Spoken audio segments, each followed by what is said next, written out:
ইলিশ মাছ নিয়ে আমি একটা পোস্ট করেছিলাম। তো ভারতে এক ফ্রেন্ড আমার, তিনি অনেক কিছুই লেখছে যে বাংলাদেশ অল্প বিতেই শেষ হয়ে যাবে। যাই হোক, সে কমেন্ট আপনাদের অবশ্যই দেখাবো। তার আগে বলতে চাচ্ছি যে ইলিশ মাছ আমাদের জাতীয় মাছ। আসলে এটার দাম অনেক কম হওয়া উচিত, কিন্তু এর দাম গরুর চেয়েও বেশি, খাসির চেয়েও বেশি। কারণটা কি? এটা চাষ করতে তো আপনার কোনো কিছুই লাগে না। নদীতে প্রাকৃতিকভাবে বড় হচ্ছে। এটা ধরতে যেটুকু সময় লাগে, এতে বাজারে দাম অনেক কম হওয়া উচিত। এটাকে খাদ্য দিতে হয় না, কোনো পরিচর্যা করতে হয় না, প্রাকৃতিক উপায়ে এটা বড় হচ্ছে। কিন্তু এটার দাম এত হবে কেন? 1800 টাকা কেজি, এটা কি সম্ভব গরিবের পক্ষে খাওয়া? অতি তাড়াতাড়ি এটার দাম কমিয়ে আনুন। ভারতে ইলিশ যাই গেছে বা আগে যেত, এখন কিন্তু সেটাকে বন্ধ করে দেওয়া হয়েছে। এবং কিছু কিছু লোক কিন্তু ইলিশকে বয় করে ডাক দিয়েছেন। কেন ইলিশের দাম এত হবে? 800 টাকা গরুর মাংস, অথচ 1600-1800 টাকা ইলিশ মাছের কেজি। জাতীয় মাছ ইলিশ।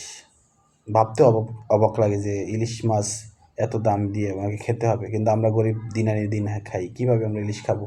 স্বপ্নেও দেখি না যে ইলিশ খাবো। স্বপ্নে খেতে গেছিলাম, কিন্তু ধরতে যাই শর্ট খাইছি। সে একটা ভিডিও আপনি আগেই আপলোড করেছি। যাই হোক, আপনারা ইলিশ বয়কট করুন, ইলিশ কেনা বন্ধ করুন, যাতে ইলিশের দাম অনেক কমে যায়। কারণ ইলিশ হওয়া উচিত 200 থেকে 300 টাকা কেজি। কারণ আমাদের নদীতে এটার জন্ম, এখানেই পাওয়া যায়, অ্যাভেলেবেল পাওয়া যায়। এটার দাম এত হবে কেন? হ্যাঁ, গরুর চেয়েও ইলিশের দাম কেন বেশি হবে খাসির চেয়েও?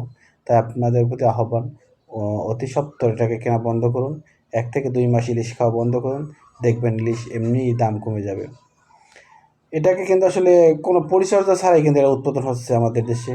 আর ভারতে যাওয়া কিন্তু বন্ধ হয়েছে। তাহলে কেন এত দাম হবে? সবার প্রতি আহ্বান, বিনোদ করছি যে আপনারা ইলিশ খাওয়া বন্ধ করুন।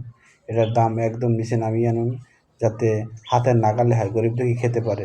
এটা আপনাদের কাছে আমার অনুরোধ। তো সবাই ভালো থাকবেন। ভিডিওটি ভালো লাগলে অবশ্যই শেয়ার কমেন্ট করবেন, আর আপনার মতামত জানাবেন। আর ইলিশকে বয়কট জানান, আমিও জানাচ্ছি, আপনারাও জানান। ধন্যবাদ।